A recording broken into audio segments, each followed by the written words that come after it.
So, hello students, welcome back to the channel. I am Karthik. I am a student of first year at IIT Bombay, and today with me is my friend Deshang. He is All India rank 22 and he is in the computer science department. His mains rank was 12. His mains में rank 12 थी. तो जैसा कि मैंने आपको पिछले video में बताया था कि मैं अपने दोस्त को एक बार उससे बोल दूंगा, रिक्वेस्ट कर दूंगा कि पेपर कैसे सॉल्व करते हैं, जे एडवांस के टॉपर्स कैसे पेपर सॉल्व करते हैं. तो वही वीडियो में लेकर के आया हूँ. बहुत सारी चीजें आपको सीखने को मिलेगी. एंड में मैं इस जनरल क्वेश्चंस भी डिस्कस करूंगा इससे कि कितने मॉक दिए थे जेई से पहले, क्या कितने देने चाहिए, है ना, दिन में 2 देने चाहिए, 3 कितने दिए थे, ठीक है. वो सारी चीजें जो भी आपके मन में डाउट्स होंगी वो सारी चीजें मैं डिस्कस करूंगा. तो वीडियो को स्टार्ट करते हैं. तो देशांग स्टार्टिंग से बताएगा आपको कि वो जैसे अगर एक पेपर को देखता था तो फिर वो क्या सोचता था. लेट्स से कि मैथमेटिक्स पहला सेक्शन आ गया तो वो क्या सोचेगा, पहले किसी और सब्जेक्ट पर जाएगा या फिर उसकी जो पूरी स्ट्रेटजी है पेपर सॉल्व करने की, ऑल इंडिया रैंक 22 की पेपर सॉल्व करने की, वो आज इस वीडियो में आपको पता चलेगी. ओके, तो वीडियो में बने रहो, आपको बहुत कुछ सीखने को मिलेगा. देशांग भाई. So, hello guys, I am Dishank. So, today I am going to tell you about my paper attempting strategy of J Advanced. So, पहले मैं बेसिकली केमिस्ट्री चूज़ करता था क्योंकि वो मैं ट्राई करता था कि हाफ आवर में हो जाए. तो फिर मैं उसकी कॉन्फिडेंस आएगा कि हाफ आवर में अगर आपका 1/3 पेपर हो गया तो फिर बाकी जो सेक्शन है उनको अटेंड करने में भी कॉन्फिडेंस आता है. तो फिर केमिस्ट्री में मैं इन अ पर्टिकुलर सब्जेक्ट मैं ट्राई करता था कि जो इजी क्वेश्चन है, जो मतलब ऐसा लगता है कि मैंने मॉक में पहले किए हैं, या फिर जो बिल्कुल मतलब कैलकुलेशन जिनमें कम है, या अगर मॉक में किए हैं और कैलकुलेशन ज़्यादा है तो मैं फिर भी उनको फर्स्ट राउंड में कर लेता था. और बेसिकली ये है कि जिसमें ज़्यादा आपको दिमाग में लगाना हो उनका फर्स्ट राउंड में पहले कर लो. उसके बाद सेकंड राउंड में आप थोड़ा जो आपको हट के क्वेश्चन लगे, जो आपने ऐसे पहले नहीं देखा है, तब अटेंड करो, ताकि आपको बेसिकली करना यही कि जो आपके इजी क्वेश्चन है वो आपको जितने ज़्यादा हो पाए वो उसी से आपकी रैंक बेटर होगी. और फिर केमिस्ट्री के बाद में फिजिक्स या मैथ्स में मैं कभी कभी मॉक्स में मैं चूज़ करता था कि कभी फिजिक्स कर लिया, कभी मैथ्स कर लिया. पर जे एडवांस में मैंने मैथ्स ही अटेंड किया था. एंड सिंगल करेक्ट के सेक्शन, एक जैसे अगर मैं एक सब्जेक्ट का कोई सेक्शन कर रहा हूँ तो एक बार मैं उसके चारों क्वेश्चन एक बार देख लेता हूँ ऐसे आगे क्लिक करते करते. फिर थोड़ा आइडिया लग जाता है कि इसमें ये सेक्शन टफ है, ईजी है, उसका इस एक सब्जेक्ट का पर्टिकुलर सेक्शन. तो उसके मैं चूज़ कर लेता था कि कौन सा सेक्शन पहले करो. और फिर मैं ट्राई करता था कि जितने ज़्यादा मैंने देखे हुए क्वेश्चन में उसको जल्दी से जल्दी कर पाऊँ. सो अब आपको एक बार पेपर 1 एक बार डिस्कस कर लेते हैं कि मैंने कौन सा क्वेश्चन पहले कैसे अटेम्प्ट किया, क्या सोचा उसमें. सो फर्स्ट ऑफ ऑल मैंने केमिस्ट्री अटेम्प्ट किया था, जैसे मैंने कहा. तो जैसे आपका अगर आप पेपर 1 देखते हैं केमिस्ट्री का, तो उसमें आपका जो पहला क्वेश्चन है मल्टी करेक्ट है. तो उसमें आपका ये जो क्वेश्चन है पूरा एज अ थियोरेटिकल क्वेश्चन है. तो उसमें ये आपका एनसीईआरटी में है, सारे पॉइंट्स अवेलेबल हैं. सो हम जे एडवांस के पेपर 1 में आते हैं, जिसमें मैंने केमिस्ट्री अटेम्प्ट किया था. तो जैसे आप क्वेश्चन 1 देखते हैं उसका, तो ये मेटलर्जी का क्वेश्चन है और पूरा थियोरेटिकल क्वेश्चन है एनसीईआरटी बेस्ड. तो इसको तो इसकी तो बहुत ही जल्दी हो सकता है आपका. एंड सेकंड क्वेश्चन आपकी ग्रेनाड टाइप की रिएक्शंस का है. तो इसमें आपको बस PQRS आइडेंटिफाई करना है, और उसके बाद असिमेट्रिक कार्बन जो आपके कायरल सेंटर है वो आपको चेक करना है कि इनमें से चारों में से किस कंपाउंड के पास है. तो ये भी आपका काफ़ी ड्यूएबल क्वेश्चन है आपका फर्स्ट राउंड में. एंड अगर थर्ड क्वेश्चन में आते हैं तो आपसे पूछ रखे, कई सारे रिएक्शंस पूछ रखे हैं. एडवांस बेसिकली ये करता है कि एक जैसे कन्वर्जन्स की काफ़ी क्वेश्चंस देता है मल्टी करेक्ट में की. एंड उसमें आपका कॉमन नेम भी टेस्ट करता है कि आपको कॉमन नेम्स का आइडिया है कि नहीं. जैसे इसमें स्टाइरिन का कंपाउंड का नाम दे रखा है, और बाकी आपके जितने एनसीईआरटी के रिएक्शंस हैं उसको आपको इधर उधर थोड़ा परम्यूटेशन कॉम्बिनेशन करके कुछ करता है, ताकि आपको सारी रिएक्शन का आइडिया होना चाहिए. अगर आपको एक भी रिएक्शन मिस हुई तो आपका क्वेश्चन बहुत ही क्वेश्चन के चांस है कि ना हो पाए. तो जैसे इसमें स्टाइरिन के बारे में दे रखा है, जिसका स्ट्रक्चर कुछ ऐसा होता है. इसमें आपको B2H6 वाली रिएक्शन दे रखी है. इसमें आपका वो OH एंटी मार्कन कर जाता है. तो एंड आपके बाकी जो रिएक्शन है उसके अकॉर्डिंग आपको कन्वर्जन्स करने हैं, फिर आपको आइडेंटिफाई करना है. तो इसमें आपको ट्राई करना है कि जो मतलब आप जो आपका रफर है वो अच्छे से करें कि P जो है वो आपका कौन सा प्रोडक्ट है, फिर आपने उसके साथ कौन कौन सी रिएक्शन की, फिर Q बना. तो आपको एक बार अच्छे से लिख लें, क्योंकि फिर आपको कंपेयर भी करना है बाद में कि PQRS कौन सा क्या क्या है. क्योंकि ये अगर आप लाइक हवा हवा में करते हैं तो आपको डाउट हो सकता है कि कौन सा फ्यूज़ है कौन सा अर्थ है, कभी कोई कार्बन मिस हो सकता है कि एक 9 के 8 कार्बन हो गए। सो बेसिकली आपको मतलब सारे रिएक्शंस का आइडिया होना चाहिए, एंड जो आपका कॉमन इनसे जो एनसीईआरटी में है मेंशन एटलीस्ट वो तो आपको याद होनी चाहिए। सो इससे आपका सेक्शन 1 कंप्लीट हो गया। और मल्टी करेक्ट में मैं एक बार जस्ट जैसे 20 सेकंड्स के लिए एक बार मैं देख लेता था कि जो मैंने किया है वो सही है कि नहीं, क्योंकि मल्टी करेक्ट में काफ़ी रिस्क रहता है, गलत होने पे बिल्कुल माइनस हो जाते हैं। और अगर आपको किसी ऑप्शन में थोड़ा डाउट आ रहा है तो आप ट्राई करें कि उसको ना ही टिक के हैं। अगर आपको बाद में अगर एटलीस्ट 90% श्योर हुआ है बाद में तो आप बाद में कर सकते हैं, पर अगर पहले राउंड में कर रहे हैं तो आपने मान लीजिए एक ऑप्शन मार्क किया है तो आप उस एक ऑप्शन मार्क करके आगे बढ़ दीजिए। सो अगर हम सेक्शन 2 में आते हैं तो ये सिंगल करेक्ट क्वेश्चन है। तो सिंगल करेक्ट ऑप्शन में जो क्वेश्चन होते हैं उसमें मल्टी करेक्ट से तो थोड़े इजी होते हैं, या आपको बस एक ही आंसर होगा। तो इसमें भी आपके मेटल हैलाइड का क्वेश्चन रिएक्शन दे रखी हैं। इसमें भी आपके जो इनऑर्गेनिक एनसीईआरटी है उसकी रिएक्शन चेक कर रखी हैं, और आपके जो प्रोडक्ट है वो पूछ रखा है। तो ये तो बस रिएक्शंस का ही क्वेश्चन है एनसीईआरटी की। एंड अगर फिफ्थ क्वेश्चन में अगर हम आते हैं तो ये इलेक्ट्रोकेमिस्ट्री का क्वेश्चन है। इसमें जो लैम्डा एम का जो एक लैम्डा एम की जो इक्वेशंस होती हैं उसका क्वेश्चन पूछ रखा है। तो आप बेसिकली आपको वन बाय लैम्डा एम को वाई से कन्वर्ट करना है, सी लैम्डा एम को एक्स से कन्वर्ट करना है, एंड आपको जो पी और Y axis intercept P and slope S का रेशियो पूछा है। तो ये भी आपका डुएबल ही क्वेश्चन है। एक सिक्स्थ क्वेश्चन आपका आयनिक बेस्ड है, इक्वेशन बेस्ड फार्मूला बेस्ड है पूरा। इसमें वो केएसपी से आपका केएसपी का डेटा दे रखा है टीएच का कंपैरिजन करके, एंड आपका पीके पूछा है। एंड सेवन्थ क्वेश्चन में भी आपका वही ऑर्गेनिक की एनसीईआरटी रिएक्शन से है, एंड इसमें आपका जो प्रोस्टाग्लैंडिन वगैरह जो आपका ऑर्गेनिक का लास्ट चैप्टर है, विच चैप्टर ऑर्गेनिक दैट वो केमिस्ट्री इन एवरीडे लाइफ। सो उसके आपके जो थ्योरेटिकल डेटा है वो पूछ रखे हैं। बेसिकली ये काफ़ी करते हैं कि कई सारे चैप्टर्स को मिक्स कर दिया, किसी की रिएक्शंस मिक्स कर दिए, किसी का वो थ्योरेटिकल डेटा मिक्स कर दिया।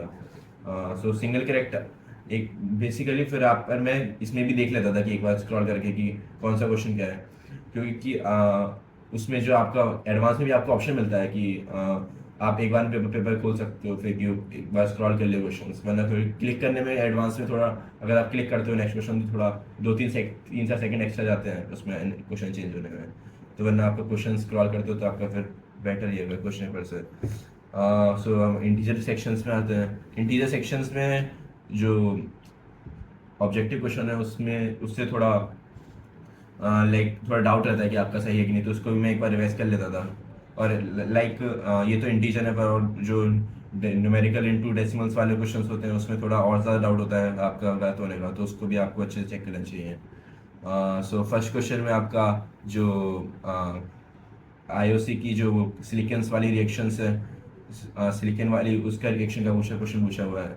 सो आपको बस इसमें आपका सिलिकन्स का जो में कंजर्वेशन ऑफ एटम लगाना था उससे कंपेयर करके आपको उस और परसेंटेज ईल्ड दे रखी है।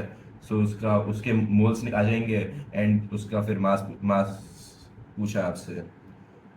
सेकंड क्वेश्चन है आपका लाइक आइडियल गैस की कंडीशन दे रखी है, और एक बार जो कंप्रेसिबिलिटी फैक्टर 0.5 जो रियल गैस है उसके इक्वेशन दे रखी है। तो like Z = PV by nRT से आपका उसमें एक इक्वेशन बनानी है, एंड PV = nRT से आइडियल गैस वाले केस में इक्वेशन बनानी है। सो आपका ये तो पूरा इक्वेशंस को मैनिपुलेट करके जो आपका डेटा दे रखा है उससे वैल्यू पूछी है। तो ये भी डुएबल क्वेश्चन है फर्स्ट राउंड में। एंड 10th क्वेश्चन में जैसे 10th क्वेश्चन है ये थोड़ा बड़ा लग रहा है, तो एक बार मैंने इसको फर्स्ट राउंड में स्किप कर दिया था, फिर लेकिन सेकंड राउंड में मैं फिर किया था इसको। तो इसमें आपका जो KB और KF का डेटा दे रखे हैं, तो उससे आपका जो उसका AF = K इक्विलिब्रियम = KF/KB से आपकी उसकी इक्वेशंस आ जाएंगी, एंड जो आपका ग्राफ दे रखा है log KF का जो RNS इक्वेशंस होती है उससे आपका एक उस पॉइंट दे रखा है। सो उससे आपका KF और KB में रिलेशन आ जाएगा, then you can calculate KB। And 11th questions आपका प्योर थर्मोडायनेमिक्स में है। तो इसमें तो आपको A से B आपको एडियाबैटिक दे रखा है एंड बी से सी आपका आइसोथर्मल प्रोसेस है, तो उसमें तो आपको प्रोसेस वाइज इक्वेशंस बनानी है, तो ये तो स्ट्रेट फॉरवर्ड क्वेश्चन है, तो इसको तो आप कर सकते हैं easily. And like 12th question आपका गिब्स एनर्जी वाला क्वेश्चन है, तो इसमें भी आपको डेल्टा जी का फॉर्मूला लगाना है एंड कैलकुलेट करना है। एंड लाइक इसमें बेसिकली यही होता है कि जो लास्ट इक्वेशन जो पूछा है उससे उससे रिलेट करोगे कि आप कैसे सॉल्व कर पाओगे उस क्वेश्चन को। एंड 13 क्वेश्चन में आपका जो ऑर्गेनिक की जो रिएक्शंस होती हैं एल एच एक्सिस में इसको रिड्यूस कर देगा, देन एसिटोफेनॉन इस पे ऐड कर देगा रिएक्शंस को, एंड फिर आपको number of sp2 hybridised carbon atoms पूछना है उसके, तो इसमें ये भी एनसीईआरटी रिएक्शंस का क्वेश्चन है। So now we can move to section 4 and section 4 इसका इस 23 एडवांस में थोड़ा इजियर साइड था। ये जो मैचिंग वाले क्वेश्चन होते हैं, जो सिंगल मैचिंग वाले क्वेश्चन होते हैं वो इजियर साइड देते हैं एडवांस वाले। कुछ क्वेश्चन मल्टी मैचिंग में आते हैं कि एक ऑप्शन के मल्टीपल मैचिंग आंसर है, तो वो थोड़े टफ होते हैं, बट सिंगल मैचिंग वाले इजी है कि आपको लाइक जैसे 14 क्वेश्चन है, इसमें आपके पी के 2 3 5 या 2 दे रखे हैं। सो इसमें आपने पी जैसे लाइक इफ आई पी आपका 2 आया, लाइक पी आपका 2 है इस क्वेश्चन में, सो आपका ए या डी ऑप्शन में से कोई एक होगा। देन आप अगर आप देखते हैं ऑप्शन से अगर आप चेक करेंगे जल्दी निकालने का कि क्यू का 3 दे रखा है दोनों केस में, फिर एस का 5 दे रखा है, तो एंड आर का डिफरेंट देखा, तो आपने पहले आर कैलकुलेट कर लिया, तो इस सिंगल करेक्ट जो मैचिंग्स होती हैं उसमें आप ऑप्शन एलिमिनेशन से आप जल्दी कर सकते हो, क्योंकि एडवांस बेसिकली टाइम का ही गेम है पूरा। 15th क्वेश्चन में आपका जो EgT2G कोऑर्डिनेशन कंपाउंड में आपका नंबर ऑफ इलेक्ट्रॉन्स निकालने डी ऑर्बिटल में, फिर इसके अकॉर्डिंग देखना है कि वीक लिगेंड है या स्ट्रॉन्ग फील्ड लिगेंड है, तो उसके अकॉर्डिंग आपको कॉन्फ़िगरेशन फिल करनी है कि स्ट्रॉन्ग होता है तो T2G में 6 वो ज़्यादा हो जाते हैं, पहले लाइक आप 5 इलेक्ट्रॉन भरते हैं, फिर T2G में वीक फील्ड में पहले 5 भरते हैं T2G में एक, देन EG में एक, एंड स्ट्रॉन्ग फील्ड लिगेंड में पहले T2G पूरा पढ़ते हैं 1 2 3, देन उसी में 4 5 6 फिर EG में आता है। सो बेसिकली आपको वही चेक करना है, तो इसमें भी आप ऑप्शन एलिमिनेशन कर सकते हैं एक बार कि एक ऑप्शन कैलकुलेट किया फिर उसके अकॉर्डिंग जो बाकी ऑप्शन है। तो ये वाले क्वेश्चन थोड़ा ईजियर साइड ही थे एडवांस के लिए इस बार एडवांस में। एंड नेक्स्ट क्वेश्चन में भी आपका जो SN2 रिएक्शन पूछी है उसमें आपको पूछा है कि SN2 में इन्वर्जन रिटेंशन होता है, SN में इन्वर्जन रिटेंशन होता है। सो इन्वर्जन लाइक जैसे SN2 में अपोजिट साइड से अटैक होता है तो आपका इन्वर्जन हो जाता है, और लाइक SN1 में आपके जो दोनों साइड से ऐड हो सकता है तो आपके इनएंशियल बनने के चांस रहते हैं, उसमें इनएंशियल या डायस्टिबल बनने के चांस रहते हैं, तो इसमें आप बेसिकली आपको ये पूछा हुआ है। एंड 17 डिरेक्शन तो पूरा आपका जो उसके एनसीईआरटी बेस्ड है, पूरा नेम दे रखे हैं, नेम रिएक्शन से बेसिकली सब आपको नेम से याद होना चाहिए आपको कि इस रिएक्शन का क्या नाम था, तो आपको वो भी एक केस होना चाहिए। सो तो कुछ की टेकअवेज ले लेते हैं, जैसे कि पहले देशांग ने बताया उसने केमिस्ट्री में गया क्योंकि वो उसका स्ट्रॉन्गेस्ट सब्जेक्ट है, जो कि मैं वीडियो में बोलता हूँ always go to the strongest subject. और फिर उसने भी जाकर के उसने पहले जो क्वेश्चन आया उसके सामने, लेट्स से कोई सेक्शन आया तो उसमें पहले वो जाकर के देख लेता है कि क्वेश्चन पूछे क्या हुआ है, उसके हिसाब से फिर वो जज करता है कि मेरे को ये करना है, इसमें इतना टाइम देना है, इसमें इतना टाइम नहीं देना। और सबसे इंपॉर्टेंट क्या, बेसिक कॉन्सेप्ट्स को याद रखना होता है, क्योंकि आपने देखा कई सारे क्वेश्चंस बेसिक कॉन्सेप्ट्स पर बेस्ड है, कई सारे कॉन्सेप्ट्स को मिला करके क्वेश्चन आते हैं, इसलिए वो डिफिकल्ट लगता है, बट वो बेसिक कॉन्सेप्ट्स ही होते हैं, राइट। और क्वेश्चन में भी कई सारे जो डेटा दिए होते हैं उनको हमें मिला करके क्वेश्चन को सॉल्व करने की कोशिश करते रहना चाहिए। ये सारी चीजें अभी तक हमें सीखने को मिली है और एक टॉपर आपको बता रहा है पेपर कैसे सॉल्व करते हैं। ओके, सो फिर नेक्स्ट दिशांक तुम किस सेक्शन में जाओगे? हाँ, इस एडवांस में मैंने इस बार मैथ्स पहले अटेम्प्ट किया था। ओके, सो मैथ्स थोड़ा लेंदी आया था इस बार की, जैसे हर एडवांस में आता है तो टाइम तो लगा था, पर थोड़ा मैथ्स मेरा स्ट्रांग है तो इस वजह से मैंने मैथ्स पे गया ज़्यादा पहले। अच्छा, फिर इसके केमिस्ट्री के बाद मैथ्स स्ट्रांग था तो इसने मैथ्स पर गया, राइट। सो मैथ्स में लाइक अगर आप पहले मल्टी करेक्ट वाला सेक्शन था, सो लाइक इसमें फर्स्ट क्वेश्चन अगर आप देखेंगे तो इसमें मतलब मल्टी करेक्ट में काफ़ी ज़्यादा डाउट्स रहते हैं मैथ्स के क्वेश्चन में, तो आपको एक एक ऑप्शन थोड़ा डिटेल में चेक करना पड़ता है। सो केमिस्ट्री के बाद में जब मैं मैथ्स पे आया तो पहले मैंने एक बार इसके सेक्शन के मल्टी करेक्ट वाला सेक्शन था, तो एक बार मैंने इसके सारे क्वेश्चन एक बार देख लिए, जो इसके 1 to first second third question है। सो फर्स्ट क्वेश्चन में आपका वो आपका एक ए से बी एक फंक्शन डिफाइन कर रखा है, सो उसमें आपसे कुछ पूछा था। एक क्वेश्चन इजी था, like there are infinitely many functions from S to T, so basically if you can आप इसमें इन्फाइनाइट नंबर्स है इसमें, एंड टी में 4 नंबर्स है, तो आप इसमें से हर रियल नंबर पे आप 4 वैल्यूज कर सकते हैं, तो इन्फाइनाइट मैंने तो ऑब्वियस था। बट लाइक स्ट्रिक्टली इंक्रीजिंग नहीं हो पाएगा, क्योंकि हर जब भी वो इंक्रीज करेंगे एक्स, तो एफ ऑफ एक्स भी इंक्रीज होना चाहिए, पर इसमें फोर ही वैल्यूज है तो वो पॉसिबल नहीं है। एंड जो कंटिन्यूस फंक्शन है वो जो लाइक कंटिन्यूस फंक्शन होता जब होगा तो वो डिफरेंशिएबल भी होगा इस केस में। एंड इसमें एक ये सी ऑप्शन में थोड़ा डाउट था इस पेपर में कि जो जीरो अगर कंटिन्यूस फंक्शन आप डिफाइन करेंगे तो आपका जो इनकी इस पहला जो इंटरवल है उसमें 4 वैल्यूज हो पाएंगी, इसमें 4 इसमें 4, तो इसमें बेसिकली कंटिन्यूस फंक्शन 64 आ रहे थे मेरे। एंड इसमें क्वेश्चन में एटमोस्ट 120 हो रखा है, तो मुझे थोड़ा डाउट था कि इसको करना चाहिए, पर मैंने नहीं किया था, तो मेरा पार्शियल हुआ था। पर आप मतलब बेसिकली की टेकअवे ये है कि थोड़ा रिस्क आप कम ही लीजिए, तो क्योंकि रिस्क लेने से एक -2 भी हो जाता है। सो सेकंड क्वेश्चन पे आप आते हैं, तो ये वाला क्वेश्चन तो प्योर कोनिक सेक्शन का था। तो इसमें तो आपका टेंजेंट की इक्वेशन जो दे रखी है उससे आपका आप पी एंड डी निकाल लेंगे, and A1 A2 A3 A4 का जो क्वाड्रेंट का एरिया निकाल लेंगे, एंड T1 T2 आपकी इक्वेशन दे रखी है, तो उसका आप एक्स एक्सिस पे कितने मीट करते हैं वो निकाल लेंगे। मतलब बेसिकली प्योर कैलकुलेशन करता है इसमें। एंड अगर थर्ड क्वेश्चन में अगर हम आते हैं, तो एक क्वेश्चन काफ़ी लेंथी था, मैंने एक बार इस पहले राउंड में इसको नहीं किया था। एंड उसके बाद जब सेकंड राउंड में किया था, तो उसके बाद मैंने काफ़ी टाइम लगा था, काफ़ी वन ऑफ द लेंथीस्ट क्वेश्चन लगा था मेरे को। इसमें फिर आप ये जो एक ऑप्शन एक सेपरेट क्वेश्चन था, तो उसको मैंने इसको फिर अलग अलग कैलकुलेट करना था। लाइक उसमें आपको एच एच देखना था, फिर उसके बाद एरिया करस्पॉन्डिंग कितना आ रहा है किसके across, green region red region के अक्रॉस। सो फिर हम सिंगल कलेक्ट में आते हैं। इसमें जो क्वेश्चन था इसमें आपको F limit x tend zero F X G X पूछा हुआ है। सो ये जी एक्स की अपर लिमिट दे रखी है आपको 2√x। सो ये क्वेश्चन देखने से मुझे लग रहा था कि वो सैंडविच थ्योरम का क्वेश्चन है, कि आपको जी एक्स दे रखा है, इसकी अपर वैल्यू दे रखी है, एक लोअर वैल्यू दे रखी है, एंड एफ एक्स जो था F X equal to √n if this condition. So इस बार मुझे जो मैंने क्वेश्चन कर रखे थे उससे मुझे आइडिया लग गया था कि ये सैंडविच थ्योरम से होने वाला है। सो उससे ये इसका आंसर आ जाता है। एंड फिफ्थ क्वेश्चन में आपका जो काफ़ी बड़ा क्वेश्चन है, तो लाइक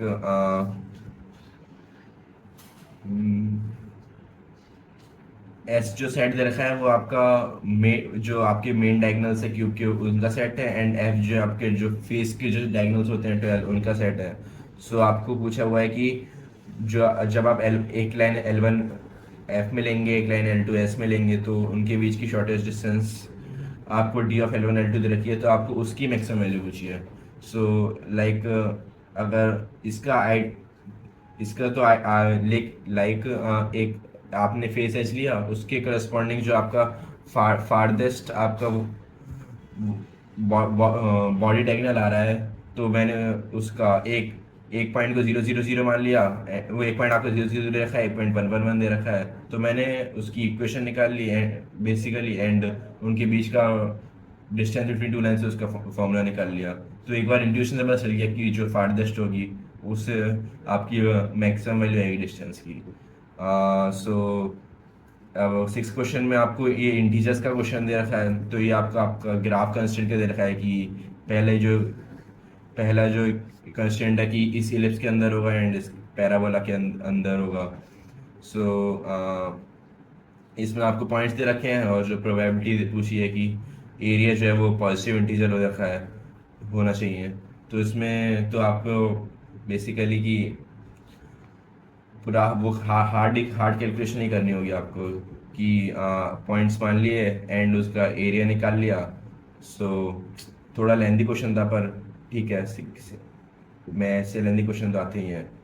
एंड सेवन्थ क्वेश्चन आपका, इसमें आपको कुछ नॉर्मल की इक्वेशन दे रखी है, तो ये तो आपका प्योर जो टेंजेंट नॉर्मल होती है आपकी कोनिक सेक्शंस में उन उसके करस्पॉन्डिंग ये क्वेश्चन है। इसमें एम एंड ए की वैल्यू पूछी आपसे। सो ये तो काफ़ी इजी क्वेश्चन था, और कुछ क्वेश्चन लेंदी आते हैं जो मैथ्स में अच्छे खासे, एंड कुछ क्वेश्चन स्ट्रेट फॉरवर्ड भी आते हैं। मतलब बेसिकली वो टफ क्वेश्चंस नहीं होते, बट लेंदी काफ़ी होते हैं। टफ क्वेश्चंस कुछ कम ही देते हैं वो एडवांस मैथ्स में। लाइक अगर हम 8th क्वेश्चन में पहले आते हैं, तो 8th क्वेश्चन में जैसे कि इन वाले क्वेश्चन में डाउट रहता है कि जो डोमेन क्या है एंड किस में पूछा है, तो एक बार मैं लिख लेता था कि ये कंस्ट्रेंट दे रखे हैं कि इनको स्पेसिफिक करके लिख लेता था कि ये इस कंडीशन में पूछा है। एंड जैसे आपका अंडरवुड वाला क्वेश्चन है, जब मैंने इसका स्क्वायर किया तो उसमें आपके कंडीशन आपकी रिमूव हो जाती है कि वो नेगेटिव भी हो सकता है। तो आपका उसमें आपको ये कंडीशन होनी चाहिए आपकी कि 1+cos2x जो है वो ग्रेटर देन 0 है। सो ये वाली कंडीशंस आपको, जो कॉर्नर केसेस होते हैं वो आपको अच्छे से एक बार चेक करने देते हैं, क्योंकि एडवांस वाले बेसिकली ये करना चाहते हैं क्वेश्चन में ये ऐसी क्वेश्चन देते हैं कि जिसमें आपकी गलती करने के चांसेस काफ़ी रहते हैं। टफ क्वेश्चंस वो नहीं बनाते, पर वो थोड़ा कॉन्सेप्चुअल जो गलती हो सकती है उसके हिसाब से वो क्वेश्चंस देते हैं। तो बेसिकली आपको आपको डोमेन का ध्यान रखना है एंड कॉर्नर कंडीशंस का ध्यान रखना है एंड जो अंडरवुड जब केस आते हैं तब उनका ध्यान रखना है। सो एंड 9th क्वेश्चन में आपका जो एफेक्ट्स है वो डिफाइन कर रखा है इन डोमेन्स में, एंड आपसे एरिया पूछा है, तो ये तो नॉर्मल इंटीग्रेशन का ही क्वेश्चन है, तो इसमें भी थोड़ा लेंथी था पर डुएबल था काफ़ी क्वेश्चन ये। एंड क्वेश्चन 10 में हम आते हैं, तो ये काफ़ी लेंथी था, मैंने फर्स्ट राउंड में नहीं कर पाया था मैं इसको। फर्स्ट पेपर में मैं सेकेंड राउंड में ही फिर मेरे से नहीं हुआ था, थोड़ा कुछ एरर कर रहा था मैं। फर्स्ट पेपर में मेरे 2 ही क्वेश्चन नहीं बने थे, जो मैथ्स में 2, एक इनमें से एक ये था। सो वैसे थोड़ा कॉन्सेप्चुअली थोड़ा टफ तो था ये क्वेश्चंस आपका। इसमें आपका वैसे एपी का उसका 77 को आपको 70+7 लिख के फिर उसका आपका एपी का जी सम ऑफ जीपी का फॉर्मूला लिख के आपको कैलकुलेट करना था। सो डुएबल तो था बट मेरे से नहीं हो पाया था। सो 11th क्वेश्चन में हम आते हैं, तो इसमें आपको इसका मैंने जैसे क्वेश्चन देखा तो उसमें डेनोमिनेटर में 7-3i cos थीटा था, तो ये तो क्लियर ही लग रहा है कि एक क्वेश्चन देख के कि इसको आप कंजुगेट से मल्टीप्लाई करना होगा ऊपर नीचे, एंड नीचे 49+9 cos का थीटा आ जाएगा, ऊपर 7+3i cos थीटा। फिर उसमें आपने कैलकुलेट कर लिया पूरा उसको खोल के ब्रैकेट को, एंड फिर जो कंडीशन है कि जो ए जो होना चाहिए वो एक पॉजिटिव इंटीजर होना चाहिए, मतलब उसका कॉम्प्लेक्स पार्ट आपका 0 होना चाहिए, उसका वो एक कंडीशन उससे आ जाएगी थीटा में, एंड आपका जो बाकी जो रियल पार्ट है वो इंटीजर होगा, तो उससे एक कंडीशन आ जाएंगी, तो उसके करस्पॉन्डिंग आपसे फिर पूछा है कि वैल्यू ऑफ एन कितनी होगी। तो ये तो काफ़ी डुएबल क्वेश्चन था। एंड क्वेश्चन 12 भी काफ़ी टफ था, ये भी मेरे से नहीं हो पाया था। इसमें आपका कुछ 3 वेक्टर्स दे रखे हैं, इनके बीच का डिस्टेंस बराबर दे रखा है, तो आपका इक्विलेटरल के केस से आपका कुछ वॉल्यूम कैलकुलेट हो जाता है। पर क्वेश्चन ये this was a good question. And question 13 काफ़ी बहुत ही सिंपल क्वेश्चन था। ऐसे क्वेश्चन तो मॉक टेस्ट में काफ़ी किए हैं कि आपका एक बाइनोमियल में पावर 4 दे रखी है, तो जैसे इफ कोफिशिएंट ऑफ x की पावर 5 निकालना है, तो मैंने ये तो मुझे दिख रहा है कि अगर मैं टोटल इनका जो इस ax² की पावर जितनी लूँगा और जो 70/27 bx की पावर जितनी लूँगा, उनका जो सम होना चाहिए वो 4 होना चाहिए। तो मुझे दिख रहा है क्लियरली कि ax² की पावर 3 लेंगे और जो सेकंड टर्म है उसकी पावर 1 लेंगे, तो वो x की पावर 5 आ जाएगा। तो इतना तो क्लियरली दिख जाता है, मतलब इतना तो आप थोड़ा हवा में इतना तो कैलकुलेट कर सकते हैं, वरना थोड़ा टाइम लगेगा। एंड जैसे सेकंड पार्ट में मुझे दिख रहा है कि इसमें अगर आप जैसे x की पावर 2 लेंगे एंड उसकी 5 लेंगे, तो आपका 2/10 1/8 हो जाएगा। बट अगर आप 3 लेंगे x³ की पावर 8, देन आपका x² -5 बन जाएगा। फिर आपका जो n चूज आर x की पावर r y की पावर n -r से एक ए बी में की इक्वेशन आ जाएंगी, देन आप बी कैलकुलेट कर लेंगे। तो ये तो काफ़ी सिंपल क्वेश्चन था। एंड इसके बाद वही आपका जो सिंगल करेक्ट मैचिंग है उसका सेक्शन आ गया।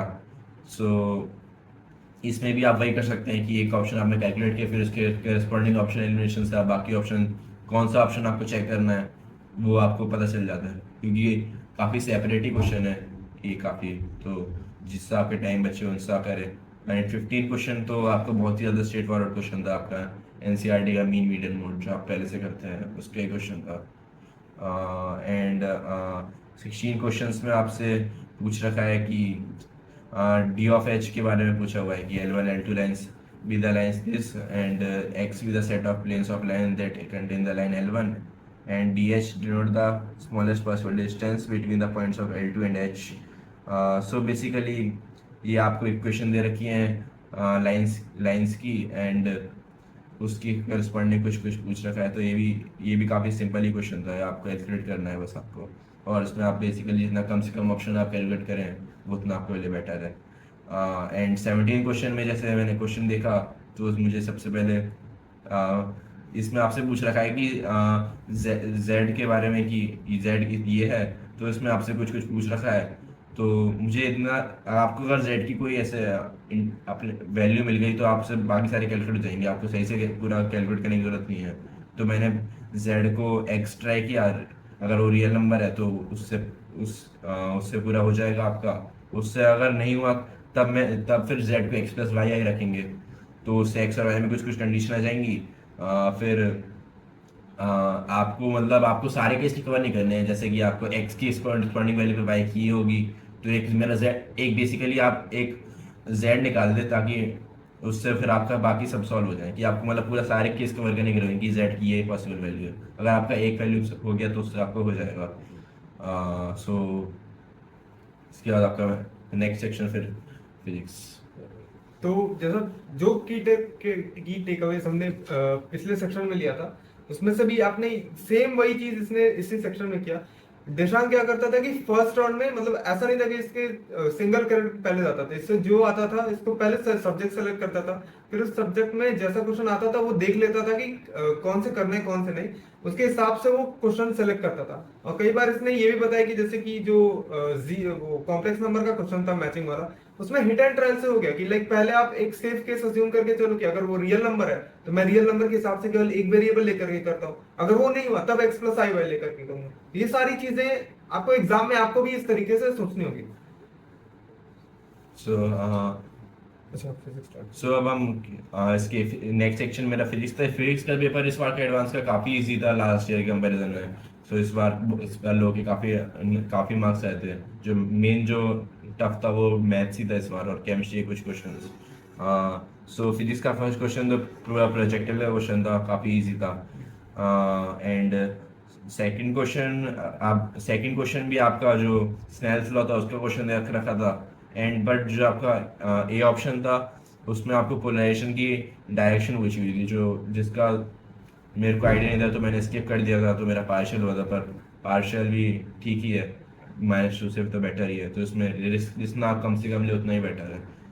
इसमें भी बाद में भी कुछ डाउट हुआ था पोलराइज की डायरेक्शन क्या होती है, बट उन्होंने आंसर दिया था एडवांस में।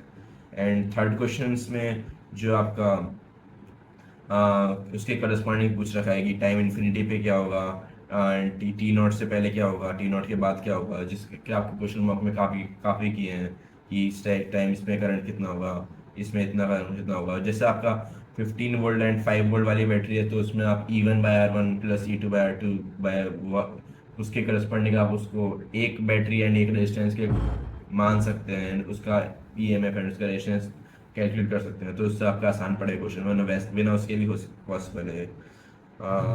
सो ये सेक्शन 1 मल्टी कैरेक्ट था। इसमें आपको पूरा ट्राई करना है कि आप मिनिमम एरर करें। एक बार सॉल्व करने के बाद आप देख लें कि कुछ गलती तो नहीं की आपने, क्योंकि मल्टी कैरेक्ट आपका काफ़ी डिसाइडिंग फैक्टर होता है, क्योंकि उसके -2 काफ़ी हेक्टिक होता है उसके। देन फिर सेक्शन 2 आपका सिंगल करेक्टर। सो इसका सिंगल करेक्टर काफ़ी ईजी था।